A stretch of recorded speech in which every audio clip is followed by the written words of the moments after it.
From here.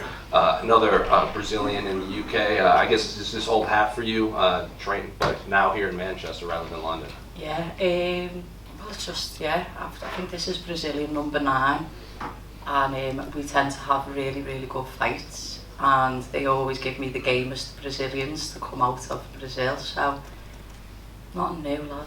Did you know much about her before they matched you up with her? I think she's traded wins and losses since she's joined the UFC. Yeah, like I say, I always watch every fight card. She fought my friend Sean O'Bannon last year and I remember we had not a bit of an altercation in the changing room, but I went in to train and a corner team asked me to leave because I'm Sean's friend, so we did, and she got the win and I really wanted to fight her and I think she wanted to fight me too. Did you ask for this fight or did the UFC kind of know that this was going to be the path? I'm not like making it out to be something more than it Sure. was, but it's a fight that interested me because she's game. She's got different facets to her that I'll have to figure out when I'm in there, do you know what I mean? Mm-hmm. And how's life been for you since your last fight? Because obviously fighting in London is one thing, but you and Patty are going to be, and Tom are going to be massive stars here. Mm-hmm. In Manchester, you've had the show. That's obviously been well received. So just what's life been like, just even outside of fighting? Do you remember when it kicked in for me and Paddy the first time and the rocket kind of went poof? It's kind of been quite similar. This time, I've known how to handle it. The first time I kind of, little ADHD kid, got caught in the lights, all the great stuff that came with the fame, and then had to pay the price with all the negative stuff as well. And I feel like now I'm in a space in my life where I'm very content with who I am, mentally, spiritually, physically, fight IQ wise. I've grown up, so it's a lot easier to take. It's still not easy, it still requires a lot. You do have to kind of be a different kind of person when you're walking out on the street and you're going into social situations that can still be quite tough. But it's a blessed stress to be living this life that we're doing. And if you could have asked me at UFC Liverpool a couple of years ago when I got absolutely filled in by Gillian Robertson and I looked fat, white, dark hair, proper wrinkles everywhere, chipped teeth, if you could say in 6 or 7 years Molly McCann's going to be fighting in Manchester with her best friend, with all these amazing things that would happen, I'd say sure, do you know what I mean? So I'm very, very happy. You said you're kind of treating this kind of rocket, like you said, a little differently from the first one. Was that a conversation you had with yourself before? Like, if this happens to me again, I'm going to treat it differently, or did something happen this time that made you rethink it? I think just my mental well-being was so damaged after, just before I fought Erin Blanchfield. It was like so much to take in and I just had extreme burnout. And obviously, like you know, I went to a bit of therapy to try and work through that kind of thing, and I realised like what the triggers are if you're going to start going that way again. So I just know myself more to be like, if I'm starting to feel like that, reacting this way, take yourself out of that situation and not give so much to everyone, and especially something like this whole week. I'm very calm and relaxed and saving the magic for Saturday or Sunday morning. Does the weight cut to 125 have to do with that too? Do you kind of have to be dialed in a lot more for those 10 extra pounds rather than bantamweight? Flyweight, strawweight, yeah. All the weights. Yeah, I would always say to you guys, like, I give everything that I could with every single fight, and to make this weight I found something else, and I feel like you're just a bit more primal. Like, I'm more alert, I'm more concise, I'm more to the point, I'm probably fuming a lot more because I'm a little bit more hungry. But yeah, it just makes you a lot more calmer. I think I'm ready for the job at hand. And there's one that unrelated to this fight, I don't know if you saw, but on November 1st there's going to be some new rule changes. They're going to allow the 12 to 6 elbows, and they've redefined what a grounded opponent is in the octagon. I'm curious, did you know about that, and what do you make of these new rules? Yeah, I seen that last night actually. Me and Paddy was watching the telly and it came up on our phone, and I'm all game for it. I want soccer kicks to the head, I'd have a good go at it all, you know me. Do you know what I mean? Even if they said we'll take the gloves off, yeah, do bare knuckle in my meg, I'd have a good go. So yeah, I'm game. Well, earlier today, Paddy did an interview and he said a few weeks ago he wasn't really mentally in this fight and his coaches were thinking about pulling him out, and then he sort of turned it around. Could you feel that a few weeks ago with him? Personally, this is the hardest fight camp me and Patrick have had outside of our professional career. Just personally, losses and grievances that we've had to go through. It's took a lot, and all I know, when the pressure's on, we know how to pull it out the bag. And I wouldn't say his performance was in any kind of, oh, he's not good enough there, or anything. That was never in question. It was just more, can you cope with what's just happened, as well as having 2 kids, as well as having the pressure of this fight? Molly, can you cope with what you're going through? Is this okay? Blah, blah, blah. And we have honest conversations in our gym, and he's just honest enough to bear that with the media, so nothing but respect for him. We know you guys are fighters, right? But when you have to deal with the outer cage stuff as well, and you have to go through a camp, it's not happening to you out like when you're not preparing for a fight, it's happening to you at the worst possible time. Mm-hmm.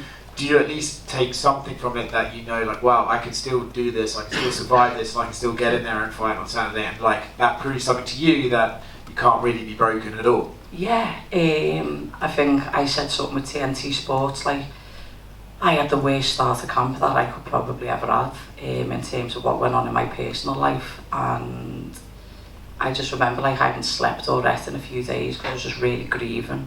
And I come in the gym, I'm 5'5" with Chanel Dyer, on no sleep, crying in between the rounds because I was just in bits.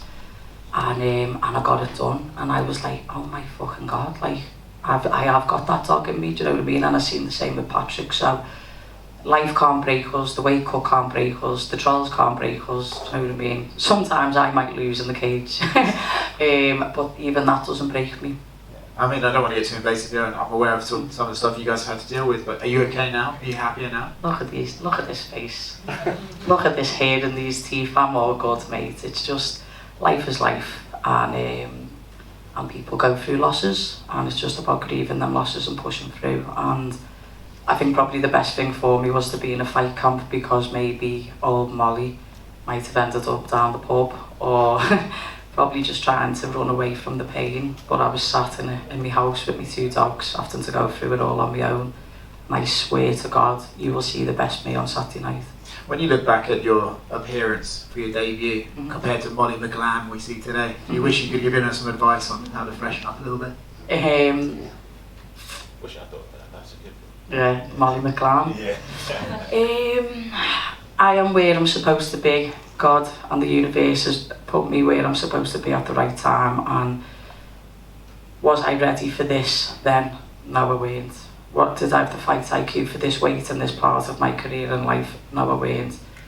You have seen me grow up in front of you all, for the good and for the bad, and I've learned from my mistakes, and I'm happy with where I am. And it shows to people that you can be a normal person, and you can have the highest highs, and you can have the lowest lows, and no matter what, you can keep on moving forward, and anything is possible. Two more right here. Is anyone else allowed to speak, or is it just you? just us 2 for now. Just 2 quick ones. In the stateside, we're seeing this kind of big explosion in women's sports.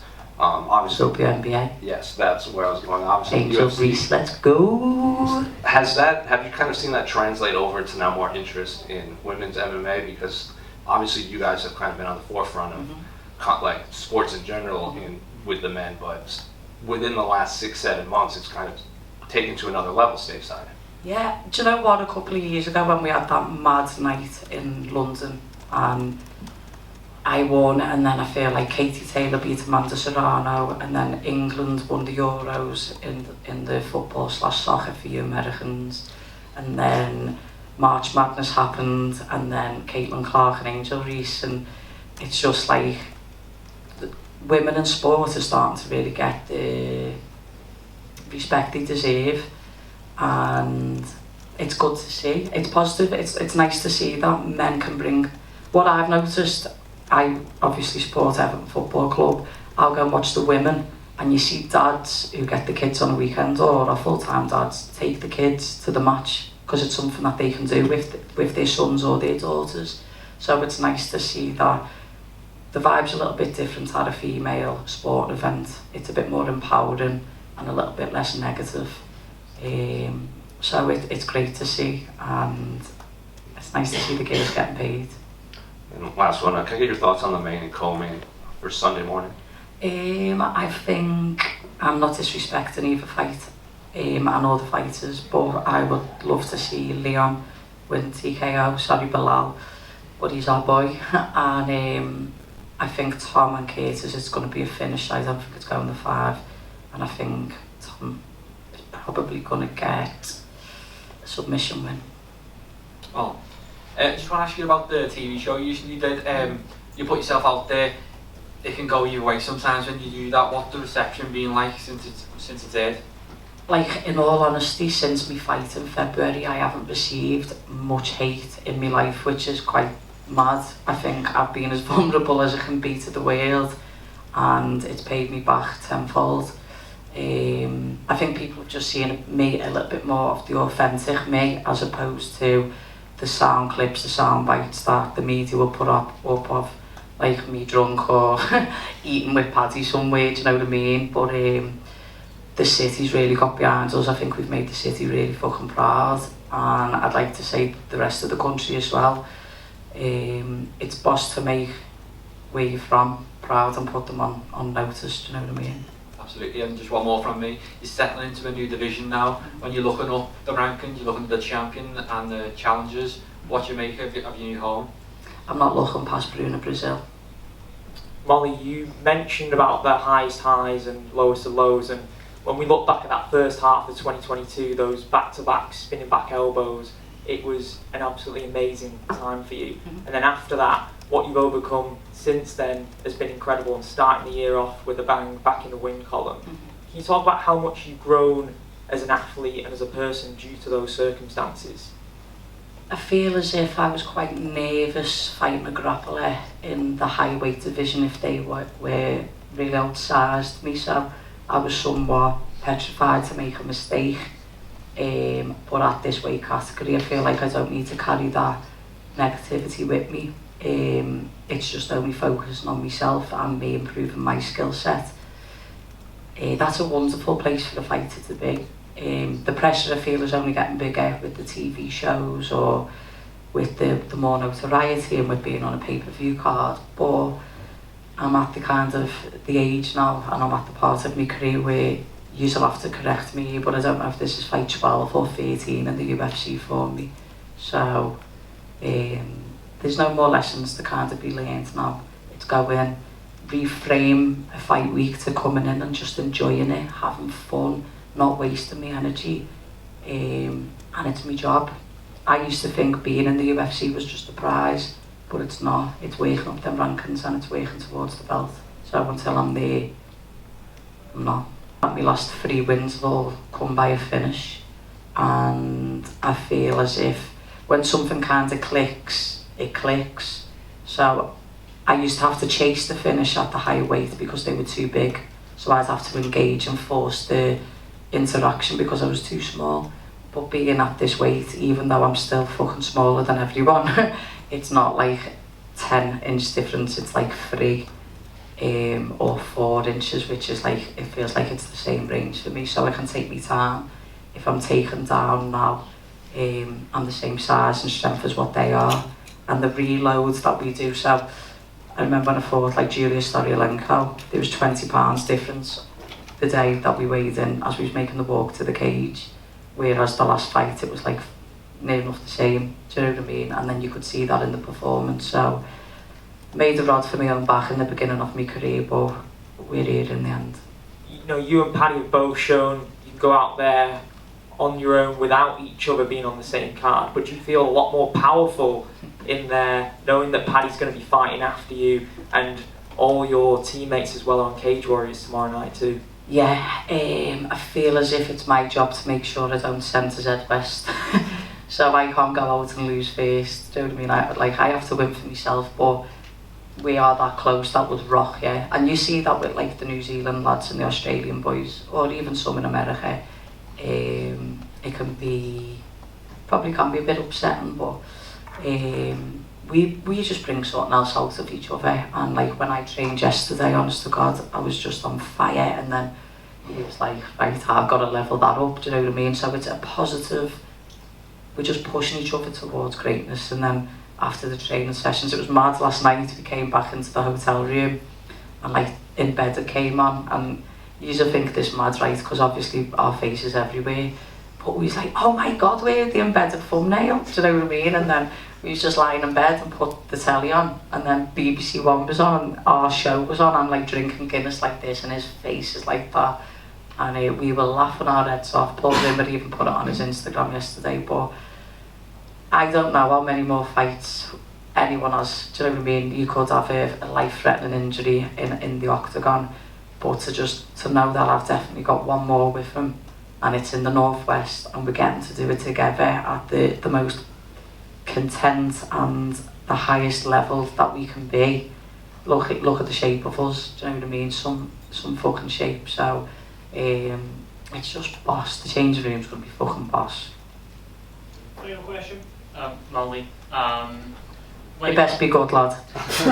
when it comes to Saturday, Sunday night, how do you plan to tackle Saturday? Are you planning to sleep all day and get up fighting fit, or how do you plan, or just lots of coffee?